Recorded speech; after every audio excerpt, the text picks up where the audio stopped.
Recently, I held an Agile webinar. In this session, individuals asked questions and gained on-the-spot coaching. These individuals varied from brand new to the framework to certified Scrum Masters who were dealing with some challenges. They asked questions like, which certification would I recommend them getting? What do I do when leadership is not supporting the Scrum events?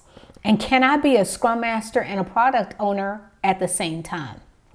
I wanted to share these questions along with others with you because they were not textbook questions. Let's dive into the questions asked during this webinar.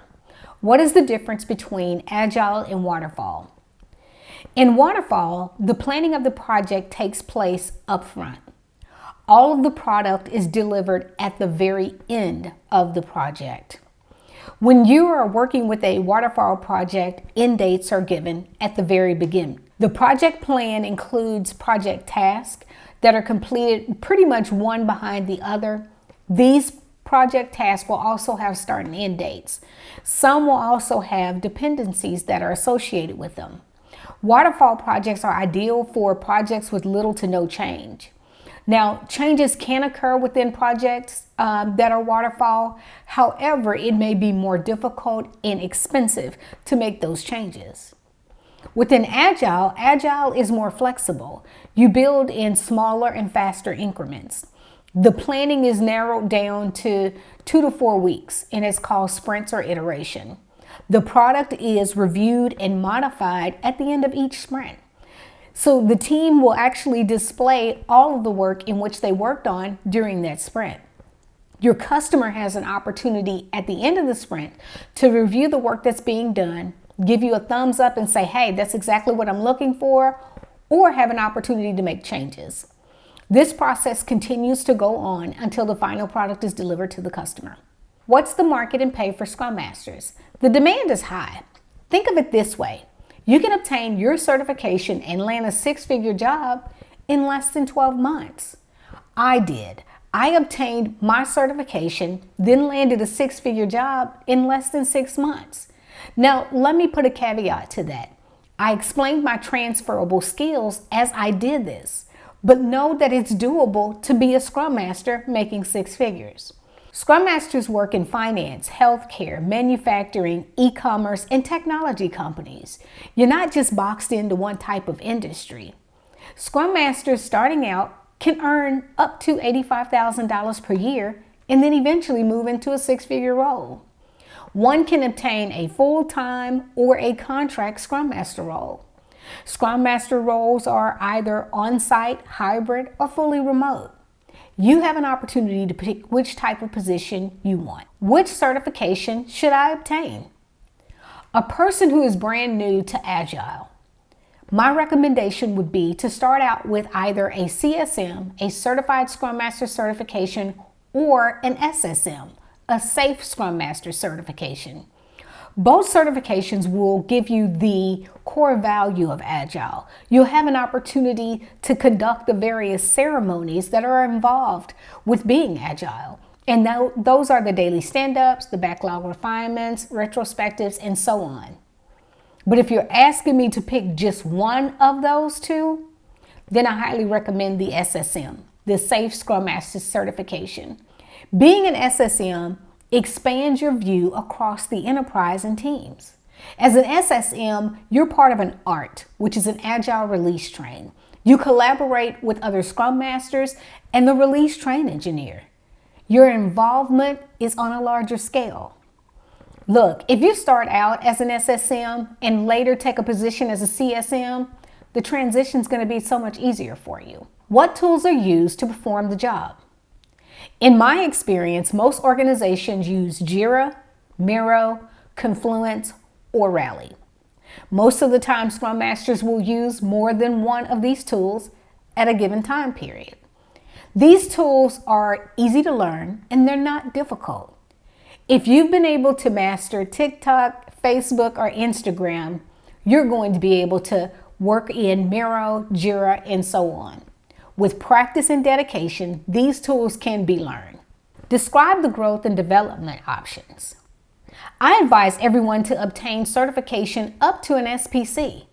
A safe program consultant. Here's the plan.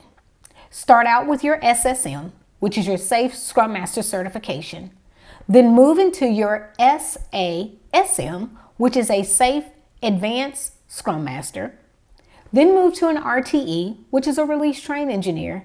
And then finally to an SPC, a Safe Program Consultant. We've talked about what it takes to be a Safe Scrum Master.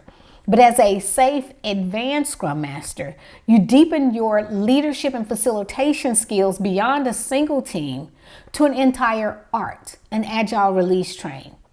You are coaching teams resolving advanced conflict.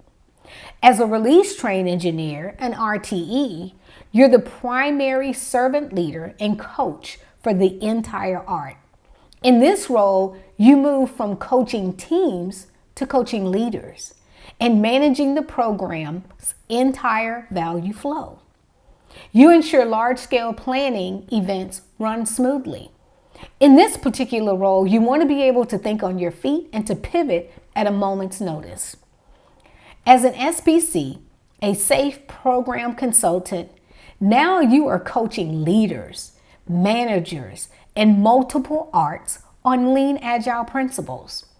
You transition from being a facilitator to organizational change leaders who design and implement the company's agile transformation strategy. Can you be a Scrum Master and a product owner at the same time? The official answer is no. These roles should not be combined into one. The roles are different and have conflicting responsibilities.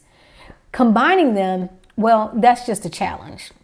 But the truth is that it happens more often than people think, especially in smaller transitional organizations.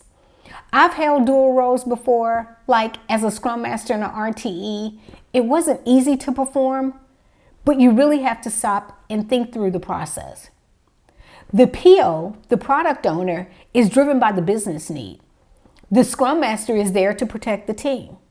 So if the roles are combined, there must be a balance. If you find yourself in a position where you're doing both the Scrum Master and the product owner position, create clear boundaries. Separate the facilitation mindset of a Scrum Master from the decision-making responsibilities of a product owner. What do I do when leadership push back? A lady on the call explained how her organization wanted to skip various ceremonies and push back on the agile transformation. I provided 3 solid steps to her. Step 1, start with clarity and consistency. Set the parameters of the sprint. Are you doing 2 weeks or 3 week sprints? Create a start and an end date for those sprints. Step 2, focus on the outcome. Take out the agile jargon. Leadership wants to hear results. Step 3, start small with leaders who are not fully on board. When a company comes in and they are making the transformation into agile, be willing to pivot. Be willing to be flexible. Track your process and show the data to indicate that the transformation that's taking place is of value. What happens when I'm a Scrum Master and I can't answer the question? Now that's happened to all of us. We've taken a job, we're new, we're in a meeting, someone asks a question, and in that moment, we can't even answer the question. The best course of action to take in that moment would be to say, you know what? That's a great question. To ensure that I provide to you the right answer, let me get back to you on that. After that meeting, make sure that you provide the answer to the question that was asked. Now, one of the things that was beneficial to me was I had a village that I could go to if I really did not have the answer to the question. The village that I worked with contained people who were new to the industry as well as seasoned professionals. Because this person asked this type of question during the webinar, I've decided to create the Agile Village. This is a community of agile professionals from beginners to high experienced professionals. You'll have access to a job board, chat rooms, and the ability to learn from others who may be experiencing exactly what you are or something very similar. My final words to you is this. If you desire to grow and to develop, take charge, take control, control your own professional growth and development. The only limitations that exist are the limitations that we place on ourselves. So get your certification. Make the money you want to make instead of the money someone is willing to give you. Until next time, have a good one.